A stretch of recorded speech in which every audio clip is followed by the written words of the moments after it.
Alors nous regardons maintenant le B, c'est-à-dire le calcul du volume de la pyramide.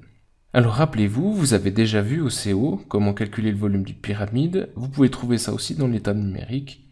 On doit prendre l'aire de la base, ici l'aire du carré ABCD, multiplier ça par la hauteur de la pyramide, et multiplier le tout encore par un tiers. Alors l'aire de base, c'est facile, c'est le côté du carré au carré, donc vous l'avez déjà calculé. Ce qui est plus difficile, c'est de calculer la hauteur de la pyramide. Alors nous allons représenter la hauteur sous le schéma, et pour ceci, je commence par dessiner les diagonales de la base, qui est un carré. Et donc, la hauteur sera abaissée sur ce point que je vais appeler O, pour la circonstance. Alors vous verrez que le schéma n'est pas très bien fait, parce que la hauteur, en fait, tombe ici de manière pas très perpendiculaire. Alors, vous avez ici des angles droits, bien évidemment, et on doit maintenant calculer cette hauteur OH. Alors, c'est maintenant que vous devez vraiment enfiler vos lunettes 3D pour bien comprendre ce qui se passe.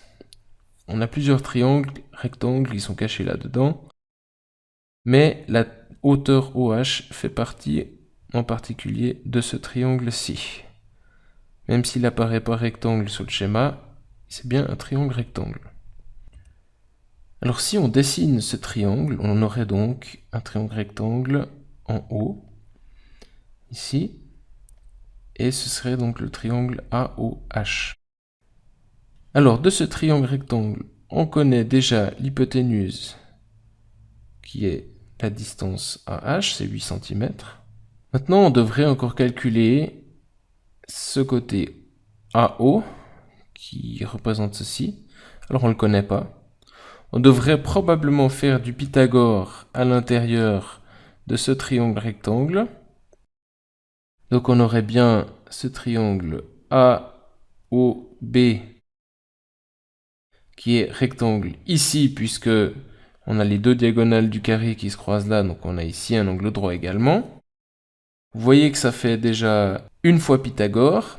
Et ensuite, je devrais encore faire une deuxième fois Pythagore à partir de ces deux côtés que j'ai marqués en rose pour calculer la hauteur OH.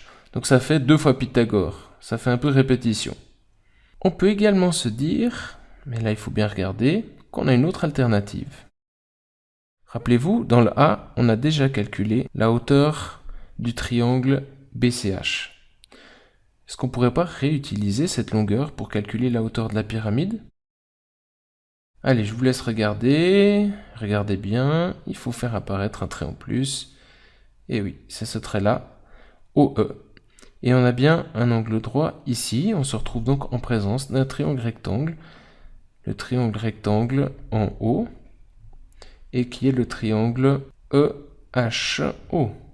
Rectangle en haut.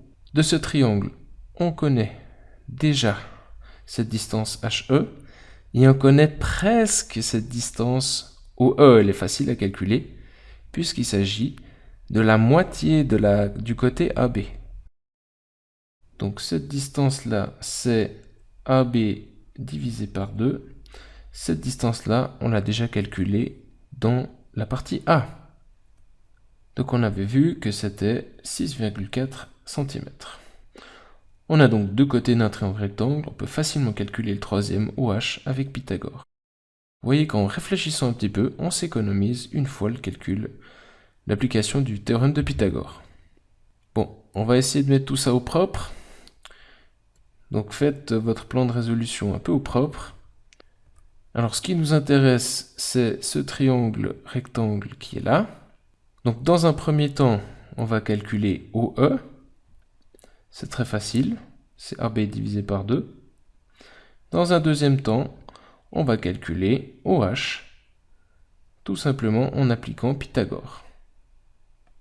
Une fois que l'on connaît OH, eh bien il suffit de calculer le volume de la pyramide, puisque l'on a tous les ingrédients nécessaires, c'est-à-dire volume égale R de base. L'aire de base, c'est facile, c'est AB au carré fois la hauteur, c'est-à-dire fois OH que l'on a maintenant calculé, fois un tiers, et on trouvera notre réponse.